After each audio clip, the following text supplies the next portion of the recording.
हरिओम प्यारे बच्चों, स्वागत है आपका free study by Kripal sir के यूट्यूब चैनल पर। मैं कृपाल लोधी। प्यारे छात्रों, आज हम आपको लेकर के आए हैं कक्षा 10वीं में त्रिकोणमिति का अध्याय 9 यूनिट 9 रहेगी।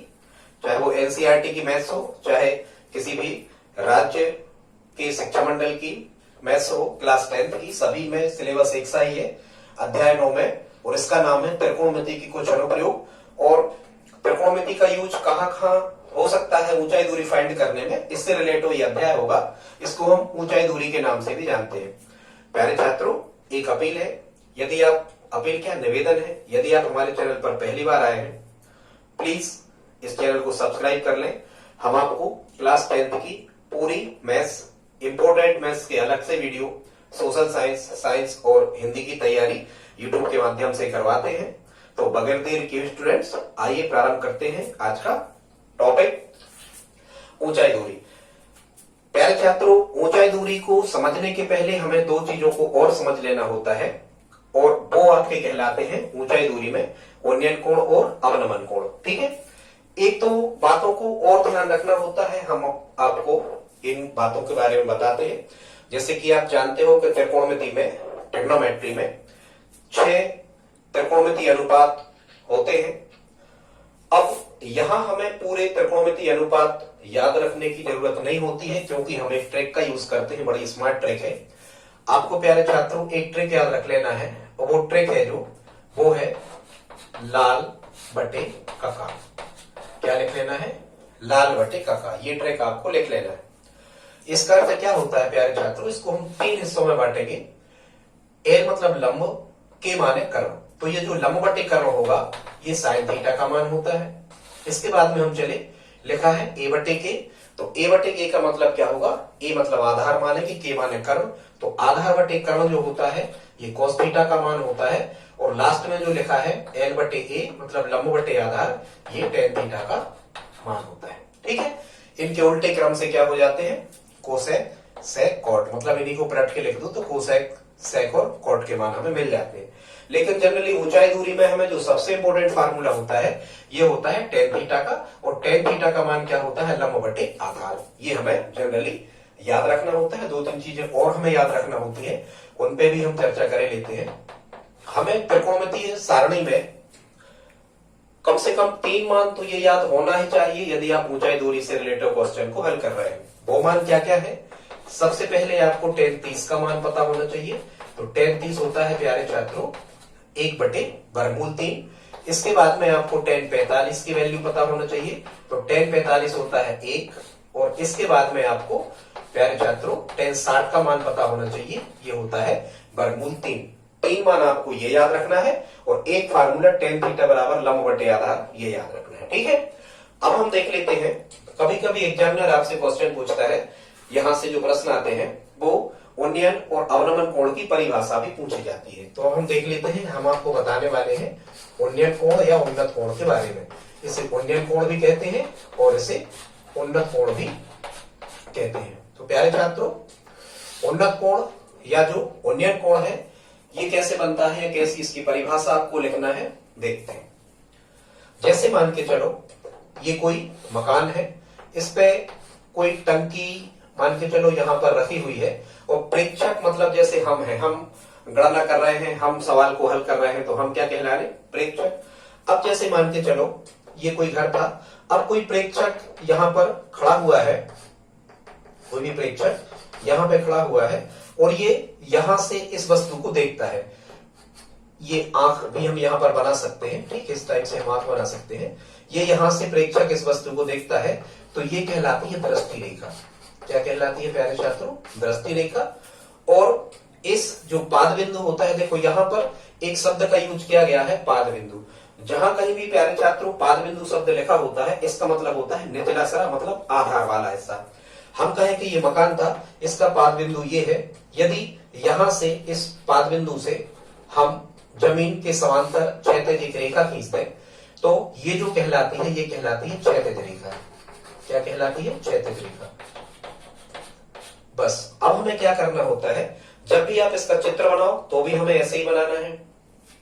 अब उन्नयन कोण या उन्नत कोण की परिभाषा क्या होती है कि जब कोई प्रेक्षक अपनी दृष्टि को या अपनी आंख को ऊपर की ओर घुमाता है तो दृष्टि रेखा और क्षैतिज रेखा के मध्य बने कोण को क्या कहते हैं, उन्नयन कोण कहते हैं। जैसे यहां हमने क्या बना दिया, थीटा। तो ये थीटा काय के बीच बन रहा, दृष्टि रेखा और क्षैतिज रेखा के बीच में। तो ये थीटा यहां पर क्या होगा, उन्नयन कोण। उन्नयन कोण का मतलब होता है आप उन्नति कर रहे हैं। उन्नति कर रहे हैं मतलब नीचे से कहां जा रहे हैं, ऊपर। तो इसमें यही ध्यान रखना होता है कि जब कोई प्रेक्षक नीचे से ऊपर की ओर देखता है तो दृष्टि रेखा और क्षैतिज रेखा के मध्य बने कोण को उन्नयन या उन्नत कोण कहा जाता है। यहाँ पर थीटा उन्नत कोण है। आप चाहे तो इसी प्रकार का डायग्राम बना दें, ऐसे एबीसी आप नाम दे दें और यहां पर आप लिख दें कि समकोण त्रिभुज, यहां पर ये समकोण बनता है। हम कहेंगे समकोण त्रिभुज ए बी सी में कोण ए सी बी, सी बीच में आ जाए क्योंकि यहाँ थीटा बना। हम कहेंगे कोण ए सी बी बराबर जो थीटा है ये क्या है, उन्नयन कोण है। तो उन्नयन कोण की परिभाषा आपको लिखना है जैसा कि हमने बोला है और फिर आपको ये चित्र भी बना देना है। तो आपके 2 अंक पक्के हो जाएंगे। यहाँ से 2 अंक का प्रश्न ये उन्नयन कोण की परिभाषा पूछी जाती है। अब प्यारे छात्रों आगे देखते हैं। अब हमें समझना है इसके बाद में उन्नयन कोण के बाद में अवनमन कोण या अवनत कोण उसी को हम कहते हैं। इसको देख लेते हैं, अवनमन या अवनत कोण। अवनमन या इसे कहते हैं अवनत कोण। तो आप समझ रहे होंगे कि कोई व्यक्ति अवनति कर रहा है। क्या कर रहा है, अवनति मतलब ऊपर से नीचे आ रहा है। तो इसमें केवल इतना ही हमें ध्यान रखना है, उन्नयन में हम जो नीचे से ऊपर देख रहे थे, अवनमन कोण में ऊपर से नीचे देखना। मतलब जैसे हम कहें कि ये कोई मकान है, अब जो प्रेक्षक है वो यहाँ पर खड़ा हुआ है, कोई व्यक्ति यहाँ पर खड़ा हुआ है और नीचे रखी किसी वस्तु को इस तरफ कहीं भी वो देख रहा है। मतलब ये क्या हो गई, ये दृष्टि रेखा हो गई, ठीक है। और क्षैतिज रेखा तो वही कहलाती है जमीन के समांतर। यहाँ ये समकोण बन जाएगा 90 अंश का। एक चीज ध्यान रखना, ऊंचाई दूरी के क्वेश्चंस हम तब तक हल नहीं कर सकते जब तक कि समकोण त्रिभुज नहीं बनता है। कहने का मतलब इसमें समकोण त्रिभुज निश्चित रूप से बनेगा ही। अब हम अवनमन कोण की परिभाषा कैसे लिखेंगे, तो ये दृष्टि रेखा हो गई और ये यहाँ कौन सी रेखा हो गई, क्षैतिज रेखा, ठीक है। तो अवनमन कोण में क्या होता है कि जब कोई प्रेक्षक ऊपर से नीचे की ओर देख रहा होता है तो दृष्टि रेखा और क्षैतिज रेखा के मध्य बने कोण को क्या कहते हैं, अवनमन कोण कहते हैं। लेकिन अब चूंकि क्षैतिज रेखा यहां हमने खींची है, क्षैतिज रेखा यहां भी खींची जा सकती है इस टाइप से। ये क्षैतिज रेखा, इसी के समांतर हमने यहाँ एक क्षैतिज रेखा खींच दी। तो ये हो गई क्या, दृष्टि रेखा, और ये हो गई सही क्षैतिज रेखा जो अवनमन कोण में हमें लेना है, ठीक है। तो दृष्टि रेखा और क्षैतिज रेखा के बीच में जो यहाँ पर ये कोण बनेगा थीटा, ये अवनमन कोण कहलाएगा। लेकिन प्यारे छात्रों क्या होता है कि यदि इस प्रकार की कहीं कोई कंडीशन बनी हो और ये रेखा यदि समांतर हो और इसको एक तिरछी रेखा काट रही हो तो एकांतर अंतः कोण बराबर होते हैं। मतलब जितने अंश का, ये कहलाते हैं एकांतर अंतः कोण। जितने अंश का कोण यहां बनता है उतने अंश का कोण यहां बनता है। तो चूंकि ये जो थीटा है ये कोई त्रिभुज में फंस नहीं रहा, इसलिए हम क्या करते हैं, इस कॉन्सेप्ट का यूज करते हैं कि एकांतर अंतः कोण बराबर होते हैं। तो यहां भी देखो आप इस प्रकार से, देखो हम एक डायग्राम बनाते हैं। यहां आपको जेड दिख रहा होगा, ये दिख रहा है। तो ये वाला कोण और ये वाला कोण क्या कहलाते हैं, एकांतर अंतः कोण, ये बराबर होते हैं। क्योंकि ये थीटा है तो ये भी कितना मिल जाता है यहाँ पर, थीटा। इसलिए अवनमन कोण का क्वेश्चन जब भी आपको लिखा रहे, अभी तो ये हमने जो क्वेश्चन लिए हैं ये उन्नयन कोण के हैं। जब भी प्यारे छात्रों इस ऊंचाई दूरी में ध्यान ही रखना होता है, जब भी अवनमन कोण लिखा हो आपके क्वेश्चन में तो यहां से ये क्षैतिज रेखा जरूर खींच दिया करें और यही कोण आप यहां बना दिया करें, ठीक है। तो आई होप आप समझ गए होंगे। यहां पर आप कोई भी नाम दे देना या इतना भर लिख देना, उपरोक्त आकृति में थीटा जो है वो कौन सा कोण है, अवनमन या अवनत कोण है, ठीक है। तो एक बार और परिभाषा सुन लें, आप उसको नोट कर लें कि जब कोई प्रेक्षक ऊपर से नीचे की ओर किसी वस्तु को देख रहा होता है तो दृष्टि रेखा और क्षैतिज रेखा के मध्य बने कोण को अवनमन या अवनत कोण कहते हैं। आई होप आप इन कोणों को समझ गए होंगे। प्यारे छात्रों, यदि वीडियो अच्छा लग रहा हो तो प्लीज आप लाइक कर दें, निवेदन है आपसे। धन्यवाद। अब हम देखते हैं कुछ क्वेश्चंस को जिनको हमें हल करना है। आज हमने इस पार्ट में आपके क्लास 10th के ऊंचाई दूरी में जितने भी एग्जाम्पल हैं, क्योंकि यहां से भी प्रश्न आते हैं हमें पता है निश्चित रूप से, तो हमने एक कोण के क्वेश्चन लिए हैं। देखो आप यहां देख रहे होंगे, इसमें केवल एक कोण दिया है 60 अंश, फिर यहां पर दिया है एक कोण 45 अंश, ठीक है। ये अधिकतम आपके सिलेबस में 2 कोण वाले क्वेश्चन है। फिर हम एक वीडियो लाएंगे जिसमें सभी के सभी 2 कोण वाले क्वेश्चन हल कर देंगे। आज हम सभी उदाहरण और एक कोण वाले जो आपकी प्रश्नावली में है 8.1 में सॉरी 9.1 में, वो सभी हम आपको हल करवाते हैं। अब हम पढ़ते हैं क्वेश्चन फर्स्ट। ये उदाहरण फर्स्ट है, पुस्तक में आप देख सकते हो। कह रहे हैं धरती पर एक मीनार ऊर्ध्वाधर खड़ी, ऊर्ध्वाधर मतलब वर्टिकल, लंबवत, धरती के एक बिंदु से जो मीनार के पाद बिंदु से 15 मीटर की दूर है, मीनार के शिखर का उन्नयन कोण 60 अंश है, मीनार की ऊंचाई ज्ञात कीजिए। प्यारे छात्रों, यहाँ हमें ऐसे चित्र बनाना होते हैं जिनमें समकोण त्रिभुज बन जाए, मतलब समकोण त्रिभुज तो आप बनाया ही करें हर एक क्वेश्चन में, ठीक है। यहाँ हम क्या कर सकते हैं, सबसे पहले हम एक मीनार को खींचते हैं, मान के चलो ये मीनार है, इसका कुछ भी हम नाम देते हैं, मान के चलो ए बी मीनार है, और यही वहां पर लिखा था कि एक मीनार ऊर्ध्वाधर खड़ी है, मतलब ये लंबवत है, ठीक है। धरती के एक बिंदु से जो मीनार के पाद बिंदु से 15 मीटर की दूरी पे है, मीनार का पाद बिंदु मतलब मीनार का निचला सिरा, यहां से कोई बिंदु, मतलब इस तरफ मान सकते हैं, इस तरफ मान सकते हैं, यहां जगह है तो यहां मान ले रहे हैं, ठीक है। मीनार के पाद बिंदु से 15 मीटर की दूरी पर है धरती पर एक बिंदु, ठीक है, मतलब यहां से ये जो दूरी है ये कितनी दे रखी है हमें, 15 मीटर। अब हमें एक समकोण त्रिभुज तैयार करना है, तो हम क्या करेंगे, यहां ये बन जाता है समकोण, मतलब 90 अंश का कोण, ठीक है। यहां से यहां मिला देंगे, और ये कौन सा कोण है, मीनार के शिखर का उन्नयन कोण 60 अंश है, मतलब कोई व्यक्ति यहां खड़ा है और यहां मीनार के शिखर को देख रहा है, ये मीनार थी, ए बी क्या थी, मीनार थी, इस मीनार के शिखर को देख रहा है, मतलब नीचे से ऊपर देख रहा है, तो कौन सा कोण बनेगा, उन्नयन कोण, और ये उन्नयन कोण उनने कितना दे रखा है हमें, 60 अंश, ठीक है। तो यहां हम लिख देते हैं ये कितना है, 60 अंश, ये 90 अंश लिखते नहीं है, यहां आ जाएगा आपका क्या, सी। दोस्तों त्रिकोणमिति की जो ये त्रिकोणमिति जो अनुपात होते हैं, sine theta, cos theta, tan theta या कोसेक सेक कोट, इनका यूज क्या होता है, इनका उपयोग ही ये होता है कि यदि आपको एक न्यून कोण दे दिया जाए और समकोण त्रिभुज में कर्ण, लंब या आधार में से एक न्यून कोण दे दिया जाए और इन तीन में से कोई भी एक भुजा दे दी जाए, तो हम क्या कर सकते हैं, इन त्रिकोणमितीय अनुपातों की सहायता से, त्रिकोणमितीय सारणी का उपयोग करके हम एक भुजा देने पर शेष दो भुजाएं ज्ञात कर सकते हैं। जबकि पाइथागोरस प्रमेय में क्या होता था कि ये दो भुजाएं ज्ञात हो तब हम पाइथागोरस लगा के समकोण त्रिभुज की तीसरी भुजा ज्ञात करते थे, लेकिन इनमें ऐसा नहीं होता। तो अब हम देखते हैं, हमें मीनार की ऊंचाई ज्ञात करना है। यहां आप लिख लिया करें, माना मीनार की ऊंचाई h है, मतलब या नहीं भी मानो तो ए बी फाइंड हमें करना है, ठीक है, ए बी हमें पता करना है, और बीसी हमें दे रखा है कितना, 15। आप यहां लिख लिया करें, हम नहीं लिख रहे, कैसा लिखोगे, माना ए बी एक मीनार है जिसकी ऊंचाई h है, और भी आप लिख लिया करें, तथा आप यहां लिख दो कोण सी कितने अंश का है, 60 अंश, तो ये लिख दो, कोण बी कितने अंश का है, तो 90, ये भी आप लिख दो, बीसी कितना दिया, 15 मीटर, तो ये भी आप यहां लिख दो, बीसी 15 मीटर, ठीक। और माना मीनार की ऊंचाई क्या है, ए बी, और ए बी जो है वो हमने कितनी मान रखी है, h मान रखी है, और इस h का मान हमें क्या करना, फाइंड करना, ये आप इतना लिख दिया करें। अब हम आ जाते हैं, यहां से हमें कोई निष्पत्ति लेना पड़ती है, तो निष्पत्ति भी हम चित्र को देखकर ही तय करते हैं, डायग्राम को ही देखा जाता है कि हम साइन कॉस थीटा में कौन सी निष्पत्ति, कौन सा त्रिकोणमितीय अनुपात ले रहे हैं। तो यहां आप ये देखो कि ये न्यून कोण के सामने की भुजा हमेशा लंब कहलाती है समकोण त्रिभुज में, और समकोण के सामने की कर्ण, ये कर्ण हो गया, तो निश्चित रूप से ये आधार होगा और ये लंब होगा। अब आपको वही निष्पत्ति या वही त्रिकोणमितीय अनुपात लेना है जो लंब और आधार में संबंध को दर्शाता हो। तो यहां देखो टेन थीटा का मान हमने बताया था आपको, लंब बटे आधार होता है टेन थीटा का, माने टेन थीटा जो है ये लंब और आधार में संबंध बताता है, इसीलिए हम टेन थीटा लेंगे। क्यों लेंगे, क्योंकि लंब हमें ज्ञात करना और आधार दिया है, तो लंब और आधार में संबंध टेन बताता है, तो हम टेन लेंगे। वो बिल्कुल आसान है, बड़ी स्मार्ट ट्रिक से हम आपको बता रहे हैं। तो यहां हम क्या करते हैं, यहां हम लिखेंगे समकोण त्रिभुज ए बी सी में, ये बी वाला समकोण इसको बीच में लिख लिया करें, टेन बराबर, तो टेन कितने बराबर, न्यून कोण लेना पड़ता थीटा की जगह, टेन 60। अब टेन का मान क्या होता है, यहां हमने लिखा था, ये लिखा है प्यारे छात्रों, टेन थीटा का मान होता है लंब बटे आधार, ठीक है। हालांकि ऊंचाई दूरी के अधिकांश क्वेश्चन में टेन ही लिया जाता है, दो कोण वाले तो जितने भी करेंगे सभी में टेन लगना है आपके सिलेबस में। तो टेन थीटा बराबर क्या होता है, लंब बटे आधार, लंब कितना है ए बी, आधार कितना है बी सी, तो यहां हम लिख देंगे क्या,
दूरी ये पेड़ था, तो इसका पाद बिंदु ये नचनसरा हुआ, तो ये दूरी जहां शिखर पेड़ का जमीन को छूता है, मतलब ये आधार हमें कितना दे रखा है, 8 मीटर आधार हमें इसमें दे रखा है। और हमें क्या निकालना है, पेड़ की ऊंचाई निकालना है।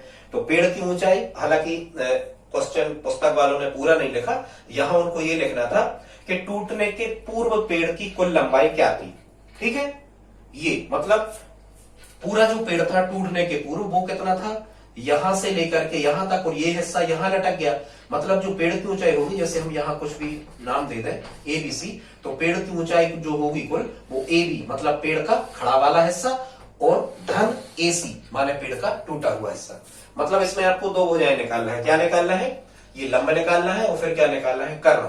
ठीक, और जब लंब और कर्ण मतलब AB और AC निकल आएंगे तो दोनों को क्या कर देना, जोड़ देना, तो पेड़ की ऊंचाई प्राप्त हो जाएगी। ये इसका मतलब टोटल हमने आपको कॉन्सेप्ट बताया। अब हम देखते हैं इस क्वेश्चन को हमें कैसे करना है। तो वैसे ही आप करें, ठीक है। ये चित्र वैसा बनाना हो तो आप वैसा बना लें, नहीं बनाना हो तो आप तो केवल इतना चित्र तैयार कर लें, ये A, ये B और ये C, यहाँ आप नाम ले, कोई भी, ये समकोण बन गया।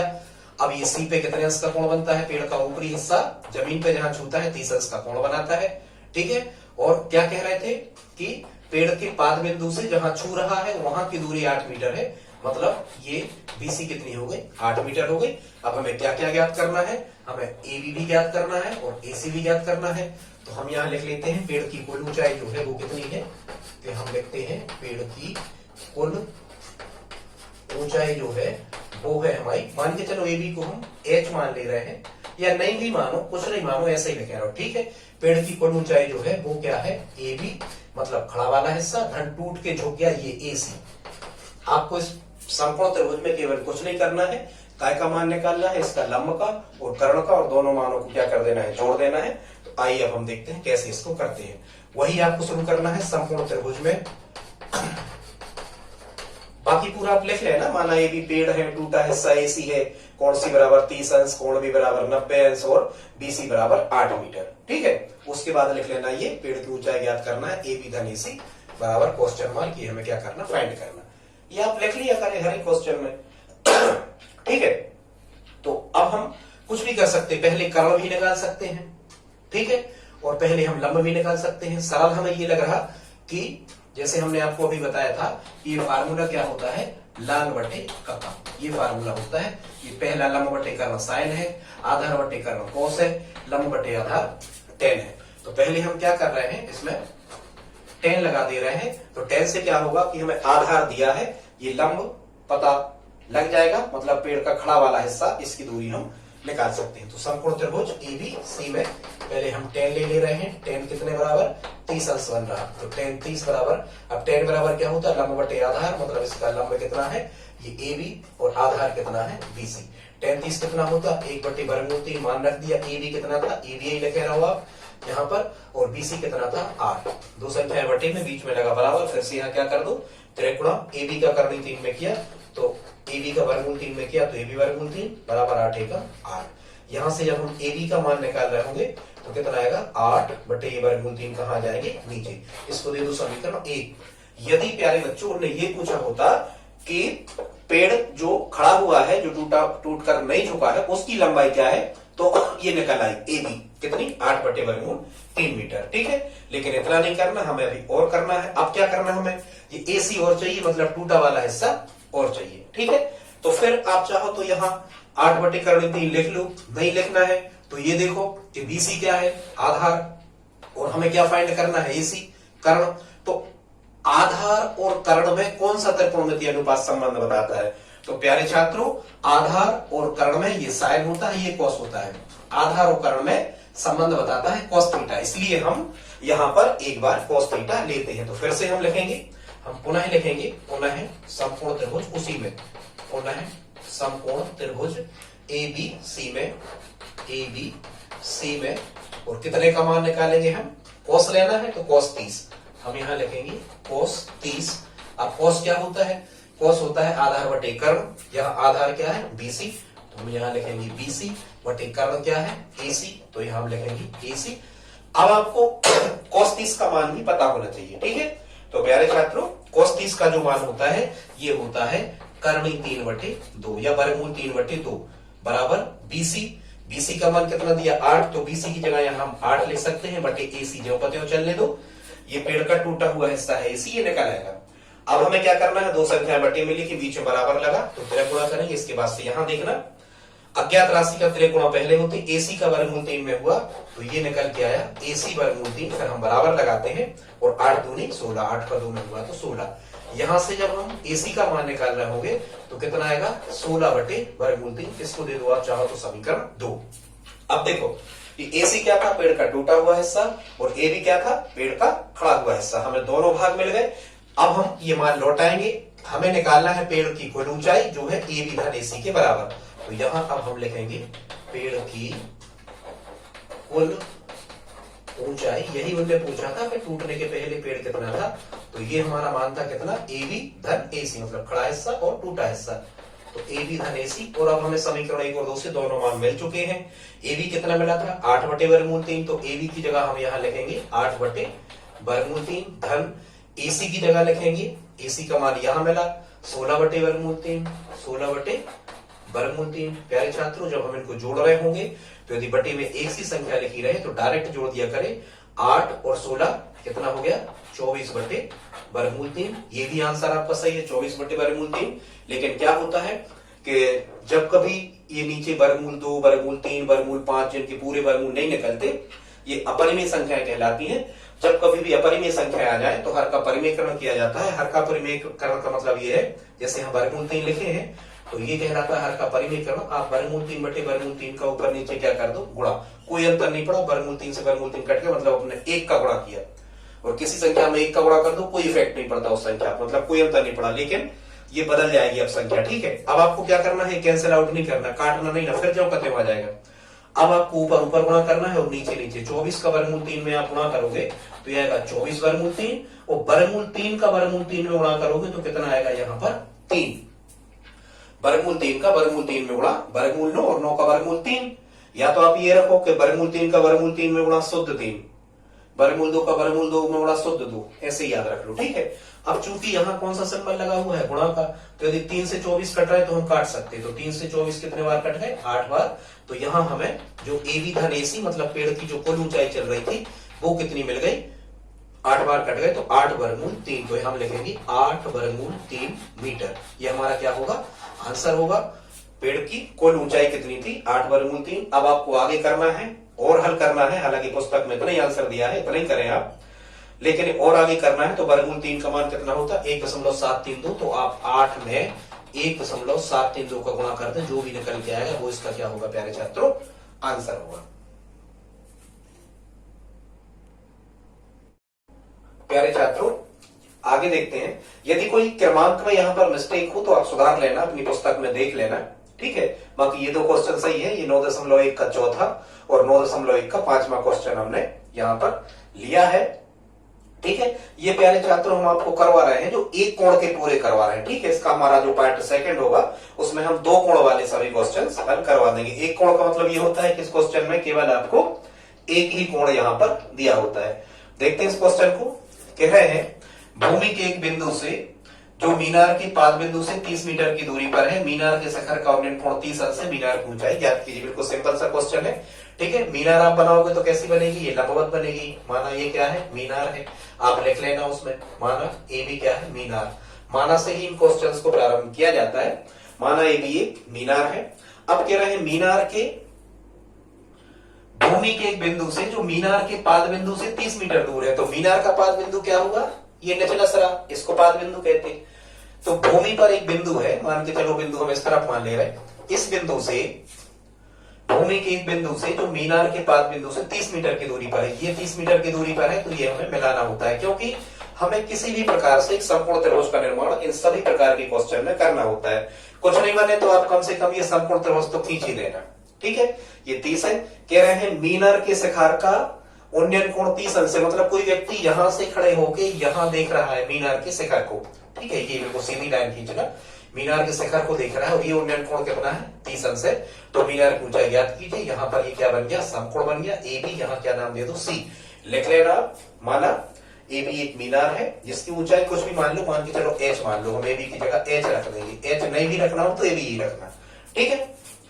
अब हमें क्या ज्ञात करना है, मीनार की ऊंचाई ज्ञात करना है, और हमें दे क्या रखा है, आधार, ठीक है। लिख लेना यहाँ कोण बी बराबर 90 अंश, कोण सी बराबर 30, बीसी बराबर 30, और मीनार की ऊंचाई हमें ज्ञात करना, तो यहाँ हम लिख लेंगे मीनार की ऊंचाई क्या करना, हमें ज्ञात करना, और ये कितनी है, एच बराबर प्रश्नवाचक चिन्ह। बस अब हमने जैसा कि आपको बताया था, क्या बताया था, यहाँ पर से देख लें, हमने आपको बताया था लाल बटे कका, ये बहुत इंपॉर्टेंट है प्यारे छात्रों, इसको याद रख लें। अब इसमें हम कौन सी निष्पत्ति लें, ये हमें तय करना होता है।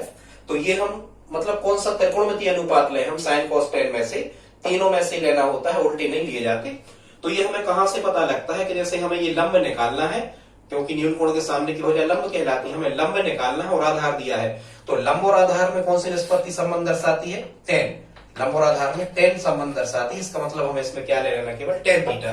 तो हम यहाँ लिख लेंगे समकोण त्रिभुज एबीसी में, एबीसी में टेन थीटा, थीटा मतलब कोण, तो थीटा की जगह रखेंगे हम 30।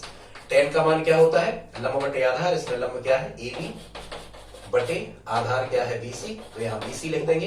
टेन 30 का मान हम पहले बता चुके, याद कर लेना, 1 बटे वर्गमूल 3 बराबर एबी, तो एबी हमने एच माना था या एबी लिखे रहो, बटे बीसी, बीसी कितना है 30, यहाँ रख दिया हमने 30।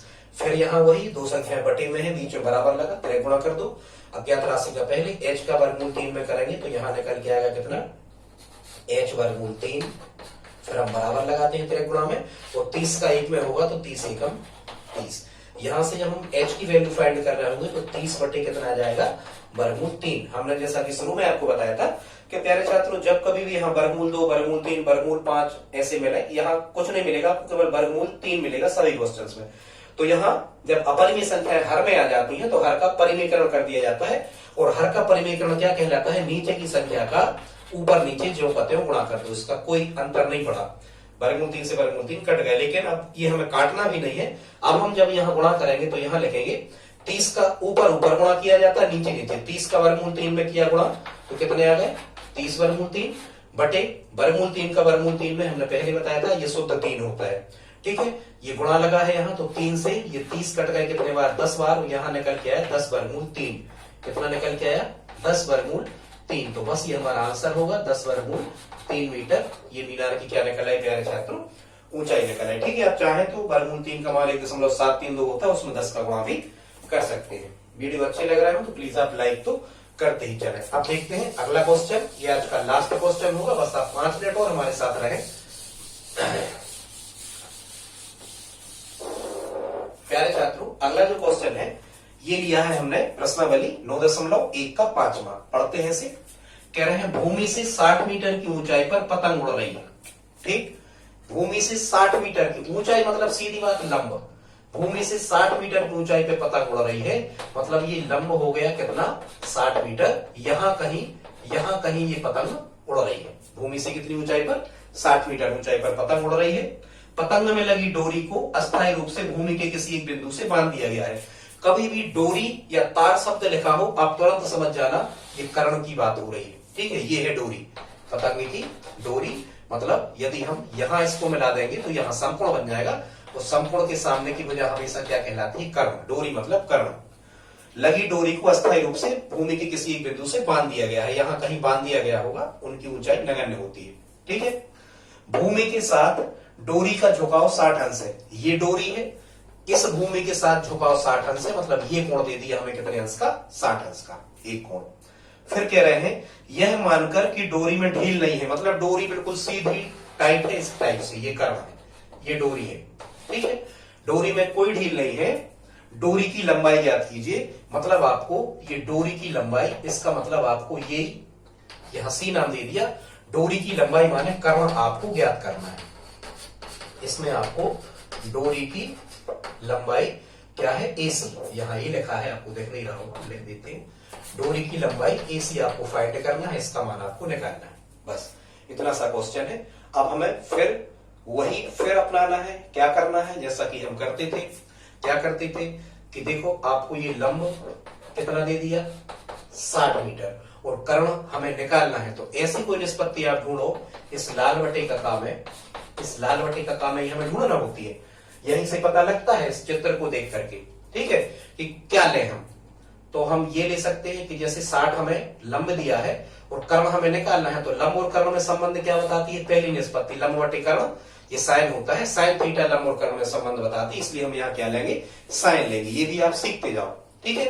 तो यहां लिख लेना, माना AC डोरी है, AB ऊंचाई है जो 60 मीटर है, ठीक। BC से हमें कोई मतलब नहीं, कोण C 60 अंश और कोण भी 90 अंश, ये आपको सब लिख लेना है। इस पे सब पे नंबर आपको मिलते हैं, नहीं तो नंबर आपके कट जाएंगे। बस अब हम वही करेंगे, क्या, समकोण त्रिभुज ABC में ऐसा लिखा जाता है हर बार, समकोण त्रिभुज ABC में। और इसमें क्या लेना, हमें साइन लेना है। साइन क्यों लेना है, क्योंकि हमें लंब दिया है, कर्ण निकालना है, और साइन एक ऐसा त्रिकोणमितीय अनुपात है जो लंब और कर्ण में रिलेशन बताता है, संबंध बताता है, ठीक। तो साइन कितना, 60 अंश।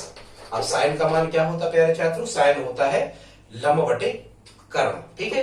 तो AB बटे AC, हम लिखेंगे AB बटे AC। अब साइन 60 का मान आपको पता होना चाहिए, तो प्यारे छात्रों साइन 60 का मान होता है वर्गमूल 3/2। ये हमने यहाँ पर रख दिया, बराबर AB कितना दिया था, ये पतंग ऊंचाई को हो रही थी, ये 60 था। बाकी AC क्या है, ये डोरी है, यही हमें फाइंड करना है। तो AC की जगह AC, बटे में संख्या आ गई, बीच में बराबर, हमेशा त्रय गुणा करो निश्चिंत होके। अज्ञात राशि का पहले त्रय गुणा करो, AC का वर्गमूल 3 में होगा तो वर्गमूल 3 AC या AC वर्गमूल 3 कुछ भी, और 2 का 60 में होगा तो 60 दूनी 120। यहां से जब हम AC का मान निकालेंगे तो कितना आएगा, 120 बटे वर्गमूल 3, ठीक। इसी का मान वर्गमूल 3 कहाँ आएंगे, नीचे आएंगे। और हमने बताया यदि वर्गमूल 3 ऐसी कोई संख्या नीचे आ रही हो तो ये कहलाता है हर का परिमीकरण। तो वर्गमूल 3 बटे वर्गमूल 3 का क्या करेंगे, ऊपर नीचे गुणा। अब हम ऊपर ऊपर गुणा, नीचे नीचे, 120 का वर्गमूल 3 में गुणा कितना आएगा, 120 वर्गमूल 3, और वर्गमूल 3 का वर्गमूल 3 में गुणा कितना होता है, 3। 3 से हम 120 को कैंसिल आउट करेंगे, 40 बार ये 40 टाइम कट जाएंगे, तो हमारा आंसर निकल के कितना आ गया प्यारे छात्रों, 40 वर्गमूल 3 मीटर। ये हमारा क्या होगा, आंसर होगा। ये काय का मान निकाल रहे थे हम, AC का, ये AC का मान निकल आया, और AC हमारी क्या थी, डोरी, जो हमें कर्ण यहां से फाइंड करना था। अब आप और कर सकते हो, क्या कर सकते हो, कर्णी 3 का मान कितना होता है, वर्गमूल 3 का 1.732, तो 1.732 का 40 में और गुणा कर सकते हो। लेकिन पुस्तक में आपके जो आंसर दिए हैं वो यहीं तक दिए हैं, तो हमारी सलाह है आप यहीं तक करें। यही आपके आदर्श उत्तर जो आते हैं चेक करने के बाद में, तो यही आप आंसर आपको दे रहेंगे। तो प्यारे छात्रों एक अपील है, प्लीज आप हमारी हेल्प करें, इस वीडियो को अपने दोस्तों के साथ स्टडी ग्रुप में शेयर जरूर करें, हमारे चैनल को सब्सक्राइब करें। मिलते हैं अगली वीडियो में, तब तक के लिए जय हिंद, जय भारत।